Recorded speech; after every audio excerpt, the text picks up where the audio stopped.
take one man scarred by bitter memories. Add lonely footsteps in the leaves and a path of decision. That's our story, The Circle Road, taken from the files of John Steele, adventurer.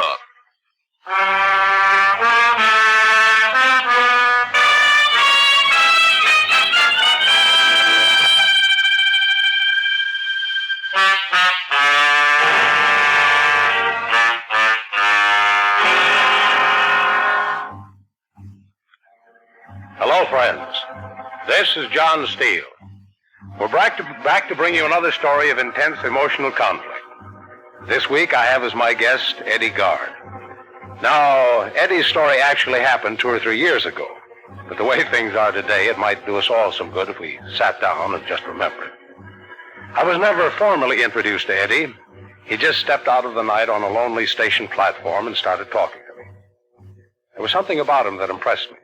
So I followed up on him, and here he is to tell you about it himself. I think you'll be interested. Eddie?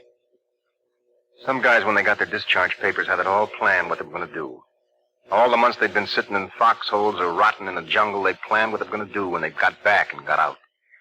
Open a business, get married, buy a house, all the other stuff you heard 100 times. Well, I had something I was going to do, but it was none of them. I was going to look up my buddy, Al Corey. I was a long time getting out because of the hospital, and the docs wanted to keep me around for a while to be sure I was all right. But when they did give me the papers, I took the first train up to Plainfield.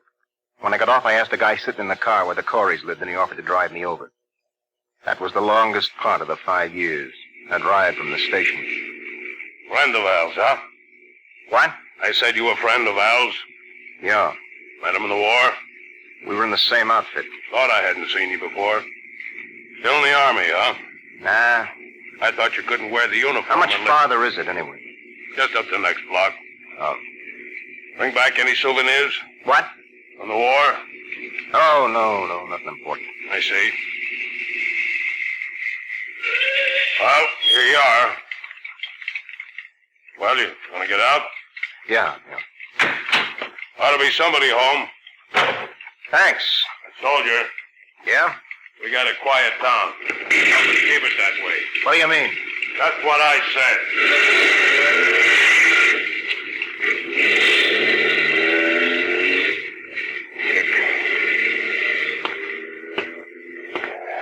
Well, I come back, Al.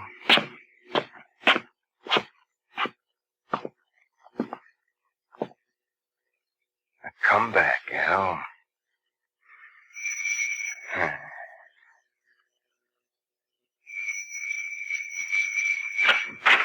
Yes? What is it, please? This where Al Corey lives? Yes? I'd like to talk to him. Well, Al isn't home right now. When'll he be back? We expect him almost any day. I'm his mother. Is there anything I can do for you? No, thanks. Al went up to Danbury to see about a job. He didn't plan to stay more than a few days. Well, I'll come back tomorrow. Wait a moment. Yeah? You're Eddie. Huh? You're Eddie, aren't you? Yeah. And I almost let you go away. I felt you were Eddie. Oh, come in. Well, Please, come in. Jim! Oh, Jim! Oh, it's so good to finally meet you, Eddie. After all we've heard about you, and Al was never sure you were... Jim! Come in the living room. What is it, dear? It's Eddie. Oh? This is Al's father. Jim, it's Eddie. Well, I'm certainly glad to meet you. Hello, Eddie. hello. For months we've heard Eddie this, Eddie that. It's years now. Alan will be so happy. You think he will? I can't wait till he gets back. Perhaps we ought to send him a telegram, Jim. I know Good he'll... idea. No, don't do that. Well, I'm sure son would want I'll to... hang around town till he gets back. I want to, give him a surprise. We understand. Of course. If you'll tell me where I can find a hotel... Hotel? That's simply ridiculous. You're staying here, Eddie. No, I'd We better... wouldn't think of having you stay in a hotel, would we, Jim? Certainly not. Well, I think I'd better go... That may be Alan now. I'll let him in. Well, come on, Eddie. I'll show you... Oh, what's wrong? Get back. A pain in your chest? Let me see. I'm all right, get back. Well, what is Just it? stay where you are. And I know you'll want to meet him, too, dear. Yes, I do. Isn't it wonderful? Virginia, this is Eddie. Virginia lives across the street. Yeah, I know. Hello. He calls you Ginny. Virginia, you stay for dinner. We'll all have a grand time. You will, won't you? What? Stay for dinner. Yes, I'll stay. Good. Come on, Eddie. I'll show you your room. Oh, yeah. And take your time, Ed. We don't hurry around here. Up this way. Nice place. I'm sure it's better than the last time you and Alan saw each other. Yeah. The door to the right. This is Al's room. We haven't a guest room. It's nice. You can share it when Al gets back. I think you'd want it that way. Yeah. Bath is through that door and the closet's over there. Thanks. I'm glad you came. I think Alan has needed you, Eddie. So we'll see. He hasn't been the same since he came back. Sometimes we don't understand him anymore. Maybe there's a reason. I know you boys don't like to talk about it, but it seems... I know my son, and you know him. He's been going around in circles ever since he came back. I'm sure you'll be a wonderful help. I will. I'm sure of it. But you're tired. You want to rest up. I'm okay. Here, now, give me your coat, and What? What's that? Nothing. I didn't mean to let it fall out of your coat. It's a gun, isn't it? Yeah. It's an ugly thing. Kind of pretty when you need it. Neat little revolver. What on earth are you carrying a thing like that around for? It's a souvenir. I was going to give it to Al. It isn't loaded, is it? No, just a souvenir. Oh. Well, I'll call you when dinner's ready. Make yourself completely at home. I will.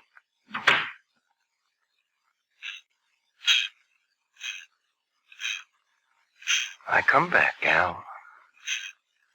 I come back.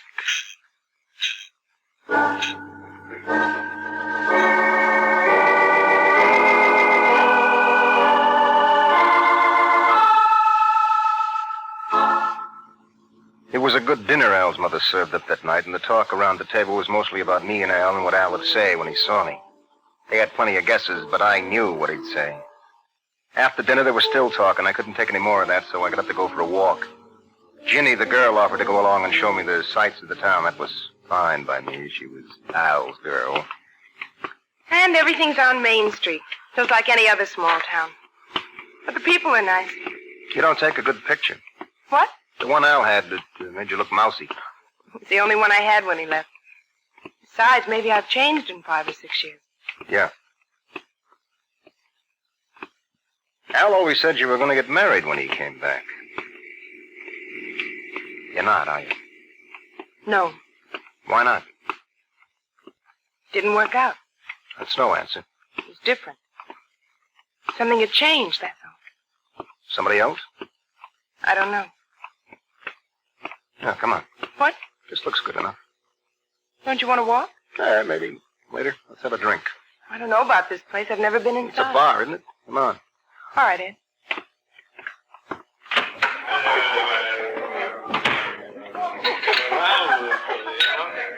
Yes, sir. Will it be? A double, what do you have, Jay? Nothing, thanks. A double rye, huh? Right away. I always wondered what this place looked like inside. Well, now you can say you How know. you doing, soldier, old soldier? Still fighting the war for us? Beat it. You know, I was going to fight. Look, you want to get hurt? Ed, Oh, excuse me. You got a girl to talk to, huh? Lush. There you are, soldier. Thank you. Well, here's luck, baby.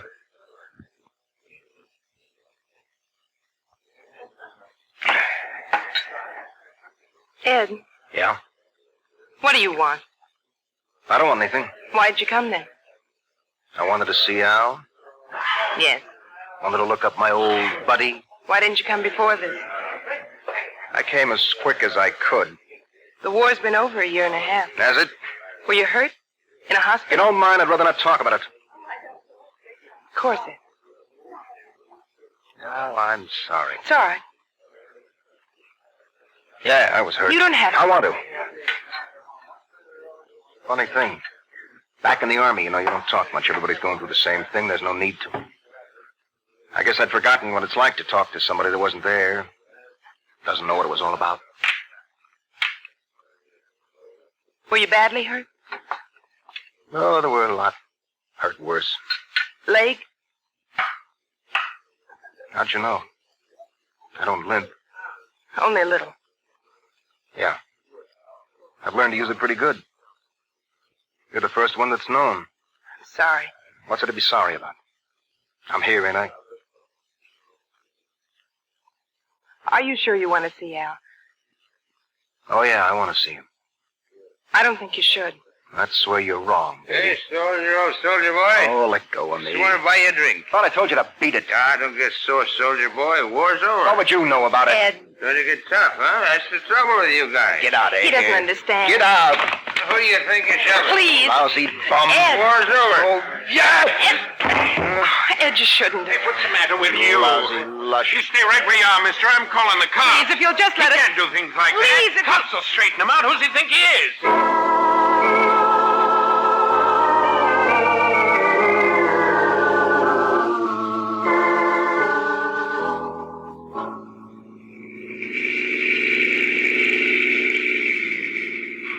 Sorry I took so long getting down, Ed. Mother and I were all ready for bed when Jenny called. Yeah, Sergeant Howard's a nice fella. I guess so. Don't worry about it, Ed. Doesn't mean a thing. What? Son did the same thing when he got home. Did? Sure, I was kind of worried first time it happened, but after a while, I guess I got used to dragging myself out of bed in the middle of the night. Hasn't happened for some time now.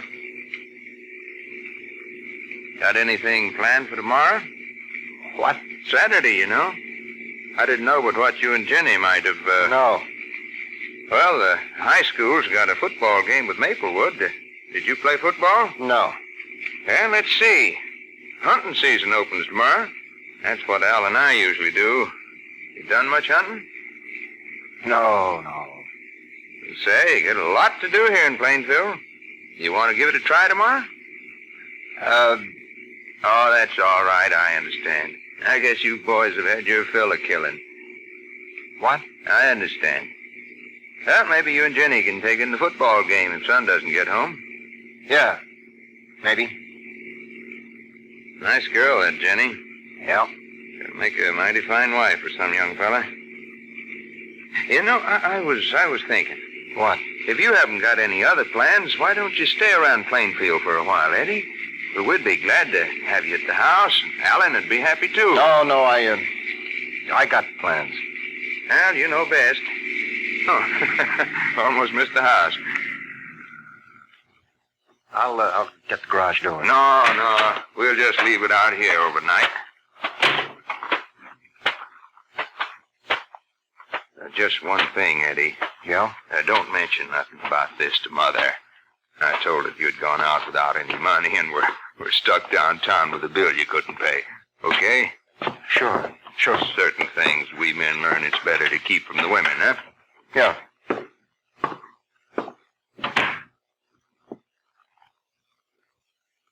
Mr. Corey, Yes, Eddie? I just want to say that I'm sorry. Now, don't worry about it, Eddie. Take a little time, but you'll get back on your feet again. I know you will. Yeah. Oh, good night, Mr. Corey. Good night, son.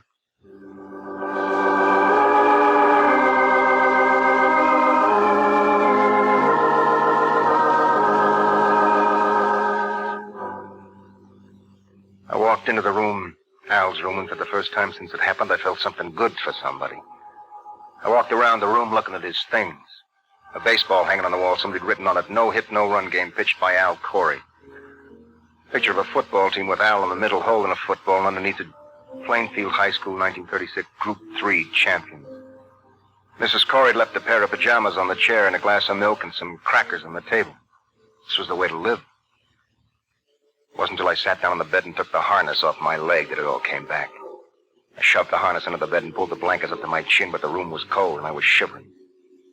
I lay there telling myself it couldn't happen again. I'd almost gone soft. It couldn't happen again. I must have fallen asleep, because I remember dreaming about running and jumping and playing football. Next thing I knew, somebody was standing in the room and talking to me. My goodness, you like a cold room. It must be 20 below in here. Huh? Wait till I set this down. I'll close the window. I guess all boys are alike. Did you have enough blankets? What time is it? 11 o'clock. I thought Al back yet? No, I thought I'd better wait if you're going to the game. What? Dad went hunting this morning. He said you'd probably go to the game. Oh. Now you get up and wash your face. I brought you your breakfast. Mrs. Corey, I don't spoil my men all week long, but this is their day. Come on now, get up. Will you go on downstairs? I'll get up. I was going to stay with you while you ate. Oh. Do you mind? No. That's good. Now, come on, get up. I'll eat, and I'll wash later. Army certainly taught you boys bad habits. Here, let me fix that pillow behind you. Hey, that's better. Now, can you balance this on your lap? Yeah. Did Dad bring you enough money last night? What? Your bill downtown. Oh, yeah. Yeah, sure, he brought enough. That's good. Did you have a good time? Yeah. Sure? Yeah, why? I don't know. The way you're acting this morning. And then something Virginia said. What about Virginia? She said she didn't think you'd be staying long. When'd she say that? This morning. What else did she say? Nothing. Did she say anything about why I came back? No. You're not eating, Eddie. Did I say something that upset you? Mrs. Corey, I gotta That's so formal. Why don't you call me Mother? No. What's the matter, Eddie? Get out of here, will you? Get out of here and leave me alone. All right, Eddie, if that's what you want. We're happy to have you here. We know you can help all of us by helping Alan. He needs it. What about me? What about me?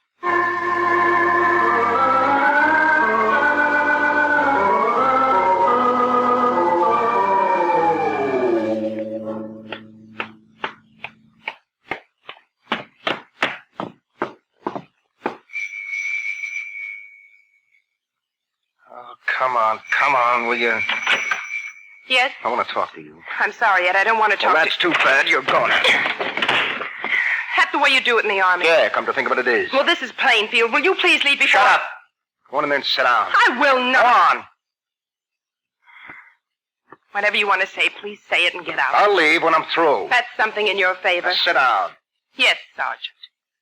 What's the idea of poking your nose in somebody else's business? What do you mean? You know what I mean. You talked to Mrs. Corey this morning. Is that against the law? You talked to her about me. I only said I thought you'd be leaving soon. What else did you say to her? Nothing. You told her about last night. I did not. You're lying. You told her why I came back to Plainfield. Didn't you? Why did you come back yet? That's my business. I don't think it is. Yeah, you wouldn't understand. Maybe. Look, Ed. I'm awfully sorry for you with your leg. Don't be. I'm afraid of you, too. Afraid? You hit that man at the bar last night. He had it coming. He wanted to buy you a drink. Oh, he stands I there. know what he said, and he was right. The war is over. I don't know why you came back to see Al, but I'm afraid. Why? Something in you. Vicious, I don't know. You're crazy. I don't want you to be afraid of me. I don't want to be. What's between Al and myself has nothing to do with you and me. I think it has. No, it hasn't. You and me were right here today. Al, well, that happened back during the war. Then leave it there. I can't. I see. Now, Ginny. I think you'd better go. Why? You're different, Ed. You're not like us. You don't belong in Plainfield or any other town like it. What? I don't know whether the war made you this way or if you were like this before, What but... way? Mean and ugly. Sorry, Ed. I didn't want to say that. Please go. Sure, I'll go. Not until I told you a few things. I said last night it was good to talk to somebody that wasn't there, didn't know what it was all about. Well, I've changed my mind. Oh, sure, the war was tough on you. You give up a couple of gallons of gas, a pint of heavy cream. How do you know what it feels like to fight when you don't even know what you're fighting for? To be cold and hungry with your clothes crawling with lice and your food like a cold baseball in your stomach, and you fight anyway. How do you know what it feels like to have your legs shot off? And all because a lousy yellow rat was supposed to cover you, but he didn't because he didn't have the guts! Sure, I'll go. And glad to.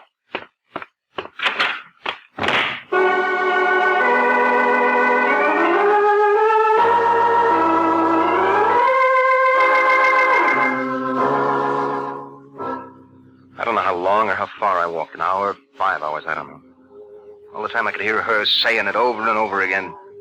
Mean and ugly, mean and ugly. Me? I passed the football field and I could hear the crowd yelling in the distance. Somebody stopped me, a cop, I don't know, asked me if I wanted to see the game. Away from the field, the streets were empty, and the leaves said the words under my feet. Mean and ugly, mean and ugly. Me. Ginny said I didn't belong in Plainfield. Maybe she was right, I didn't know. A gang of kids went down the street in a Model T singing high school songs, and I knew the game was over. The air had turned cold, and my leg was beginning to hurt. Maybe she was right. When I got back to the Coreys, the house was empty. There was a note on the hall table from Mrs. Corey saying that she'd be back in time to get dinner. I went upstairs to my room, Al's room, and I got my toothbrush out of the bathroom, the shirt off the chair, and put him in the musette bag. I started writing him a note. Then I heard the front door open and his voice. Mom? Mom? The gun under my jacket was pressing hard against my ribs. I forgot Ginny.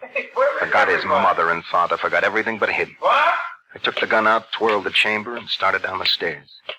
My leg ached. At you, Mom?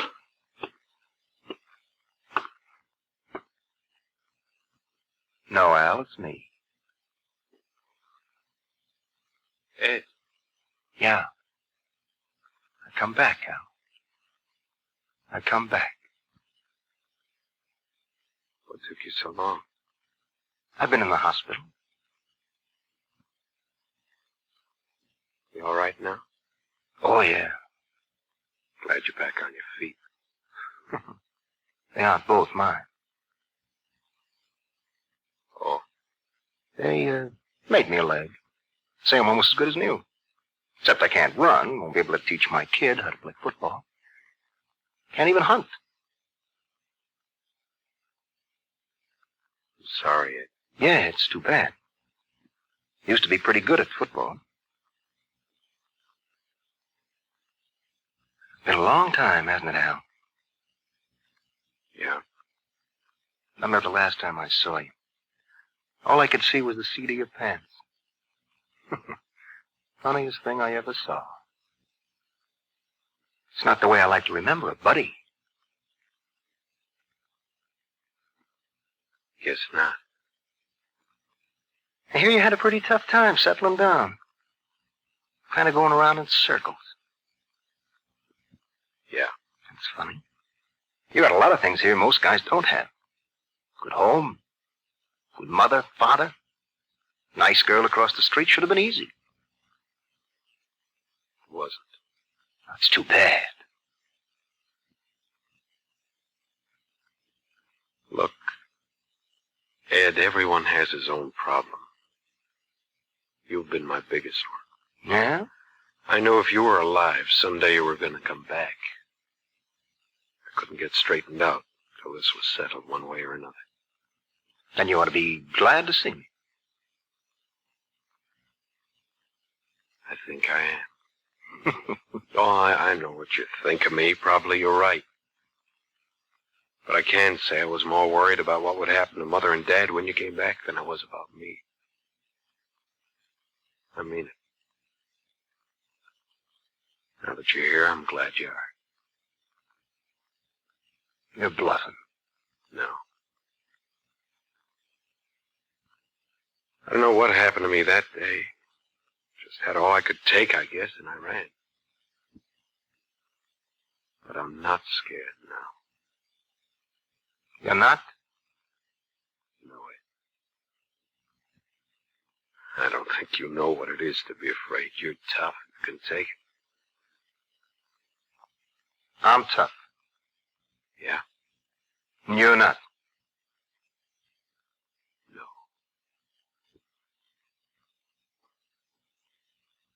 I'm sorry you were hurt, Ed. Sorry. Always thought a lot about you. As hard as you were, there was just nothing mean about you. Mean. Yeah. I didn't like being the guy who let you down. Maybe that wasn't your fault. Look, kid, I'm getting out of here. Just stand where you are and don't say a word, because I might change my mind. Ed, Shut up. Just do me one favor, will you? You see your mother and father. Tell them the next time they raise a son, teach him how to be a man. Don't let him find out for himself. Goodbye, Al.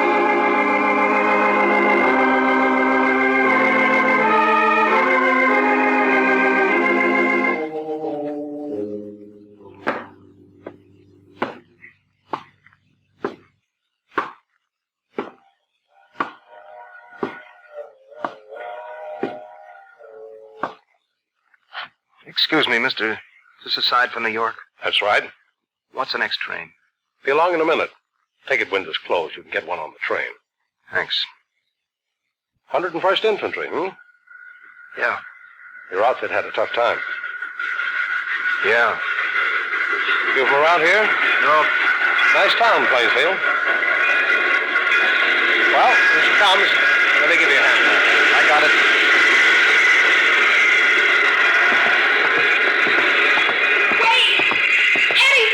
She calling you? Huh? Eddie! Oh, Eddie, I've been looking all over for you. Ginny. I'm coming with you. No. Al told me what you did. I'm coming with you. No, baby. I was wrong, Eddie. I was so wrong. No, you were right. I got a lot to learn about being a civilian. I'll help you. I'm not even sure it'll work. This is something I got to do alone. Coming, soldier? Yep. I'll wait for you, Eddie. That's up to you, baby. I'll wait for you. Cross my heart. Then I'll be back. Ginny, did you hear me? I'll be back.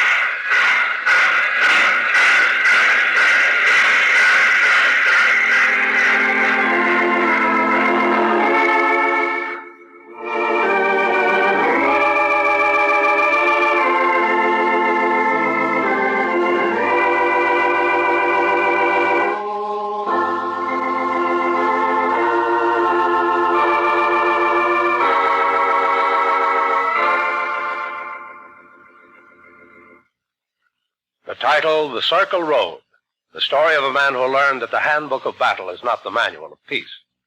Well, friends, if you liked Eddie's story, why not come back again next week? I'll have the story of a man who sacrificed his integrity among men for a mission of honor. I like to call it Cargo X.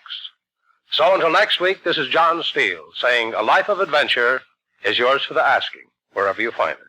Only don't look for it. It may find you. Well, goodbye and good hunting.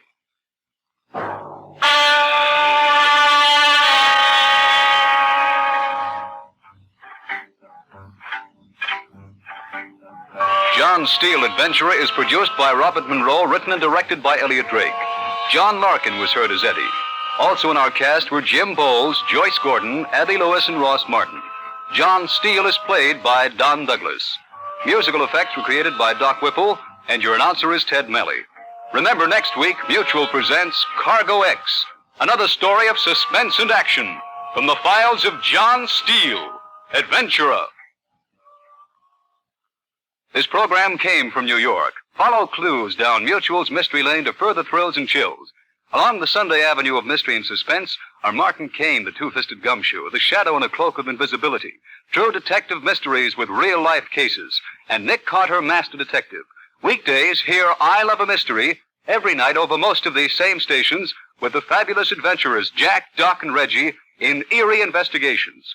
Remember, all roads lead to Mutual when you travel the mystery trail, where the announcer says, "This is the Mutual Broadcasting System."